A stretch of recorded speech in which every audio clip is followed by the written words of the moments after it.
Ang mabuting balita ng Panginoon ayon kay San Marcos. Papuri sa iyo, Panginoon. Matapos mapakain ang 5,000 lalaki, agad pinasakay ni Jesus sa bangka ang mga alagad at pinauna sa Betsaida, sa kabilang ibayo ng lawa, samantalang pinauuwi niya ang mga tao. Pagkaalis nila, siya'y umahon sa burol upang manalangin.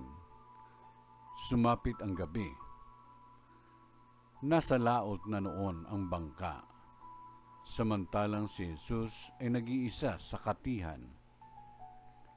Nakita niyang nahihirapan sa pagsagwan ang kanyang mga alagad, sapagkat pasalungat sila sa hangin. At nang madaling araw na, sumunod sa kanila si Jesus na naglalakad sa ibabaw ng tubig.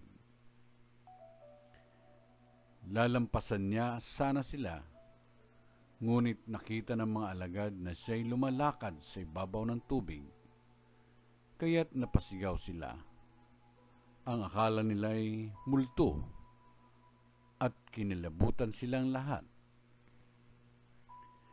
Ngunit agad niyang sinabi sa kanila, "Huwag kayong matakot.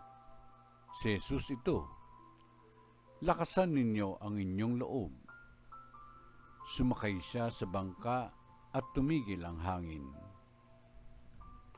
Sila'y lubhang nanggilalas, sapagkat hindi nila naunawaan ang nangyari sa tinapay.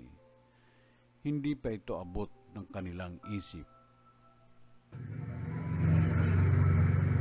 Ang mabuting balita ng Panginoon. Pinupuri ka namin, Panginoong Kristo.